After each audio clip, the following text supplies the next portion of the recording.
नमस्कार दोस्तों, स्वागत है आपका आपके अपने YouTube चैनल दीपक रचित कथा में। छठी मैया का आशीर्वाद आपके परिवार पर सदैव बना रहे। छठी मैया के लिए एक लायक तो बनता है।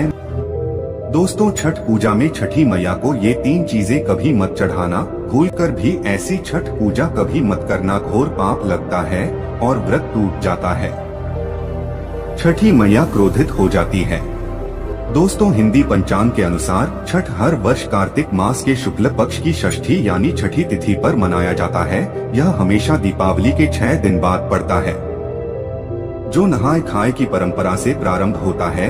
यह व्रत करने वाले व्रतधारी 36 घंटे तक निर्जला व्रत रखते हैं, जिसके बाद छठी मैया की आराधना और सूर्य देव को अर्घ्य देने के बाद इस व्रत का समापन किया जाता है। दोस्तों, सबसे पहले हम यह जानते हैं कि ऐसी कौन सी महिलाएं हैं जिन्हें छठ पूजा नहीं करनी चाहिए। लगता है घोर पाप और व्रत टूट जाता है, छठ मैया क्रोधित हो जाती है। दोस्तों, छठ पूजा का व्रत ऐसी महिलाएं गलती से भी ना रखें, अन्यथा आपकी संतान की मृत्यु हो सकती है, पति पर भारी संकट आ सकते हैं, उल्टा पाप के भागीदार बन सकते हैं। ऐसी महिलाएं छठ पूजा से रहे दूर। दोस्तों, कार्तिक मास की षष्ठी को छठ मनाई जाती है।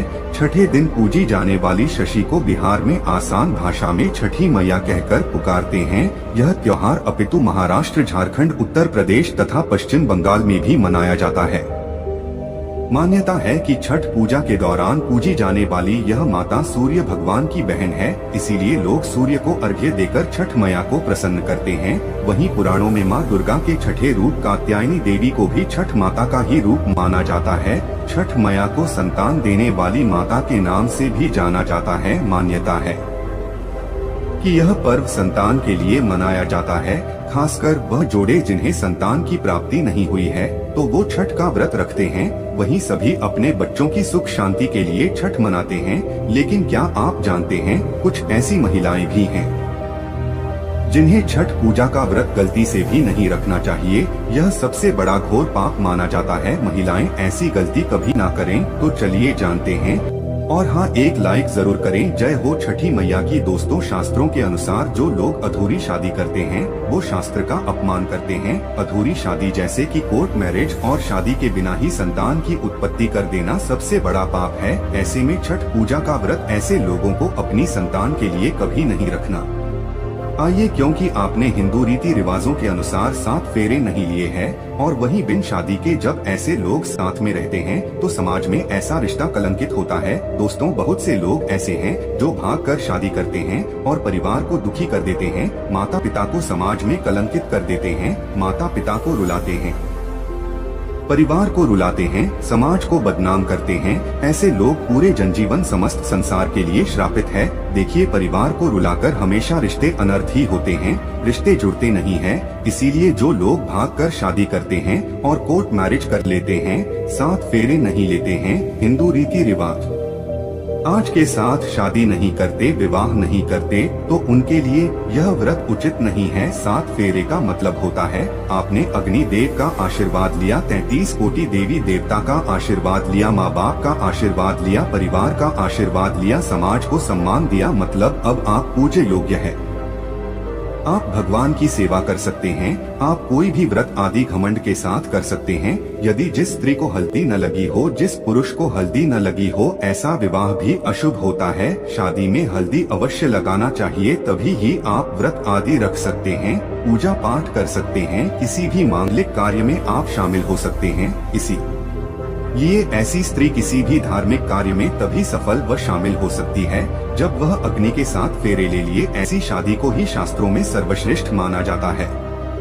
आपके ऐसा करने से छठी मैया का अपमान माना जाएगा और आपको पाप लग सकता है। दोस्तों, शास्त्रों के अनुसार इस व्रत को सच्चे मन से रखना चाहिए। अगर कोई महिला शौक में यानी बेमन से उसके पति या संतान की मृत्यु या उन पर कष्ट आ सकते हैं, सच्ची श्रद्धा के साथ छठ पूजा का व्रत रखना चाहिए। इस व्रत के सफल होने से संतान सुख की प्राप्ति होती है, संतान को कष्ट कभी नहीं आते। छठी मैया करती है रक्षा, घर परिवार होता है खुशहाल। जो लोग छठ पूजा करते हैं तो छठी मैया उनके इर्द गिर्द, उनके घर के आसपास सदैव घूमती रहती है, उनकी रक्षा करती है, उनकी संतानों की रक्षा करती है। जो बाज महिलाएं हैं उन्हें संतान सुख की प्राप्ति देती है, लेकिन सच्चे हृदय से ही माता को पुकारा। दोस्तों, छठ पूजा करने से सैकड़ों युगों के फल की प्राप्ति होती है। परिवार में सुख, समृद्धि, धन की प्राप्ति होती है। छठी मैया की पूजा से सभी मनोकामनाएं होती है पूरी। वहीं कुंवारी कन्याएं और पुरुष भी छठ पूजा कर सकते हैं। छठ पूजा का फल कई लाख गुना प्राप्त होता है। इससे व्यक्ति के सभी पाप खत्म हो जाते हैं और सुख समृद्धि की प्राप्ति होती है। छठ पूजा का व्रत पूरा करने से स्वयं छठी मैया आपके पूरे घर की रक्षा करती है। दोस्तों, अब यह भी जान लेते हैं कि छठ मैया को ऐसी कौन सी 3 चीजें हैं जो नहीं चढ़ानी चाहिए, भयंकर पाप लगता है। दोस्तों, नंबर 1, सूर्य भगवान को अर्घ्य देने के लिए तांबे का लोटा ही प्रयोग करें, लेकिन भूलकर भी चांदी, स्टील, शीशा और ब्लास्ट के बर्तन से अलग नहीं देना चाहिए, इससे व्रत टूट सकता है।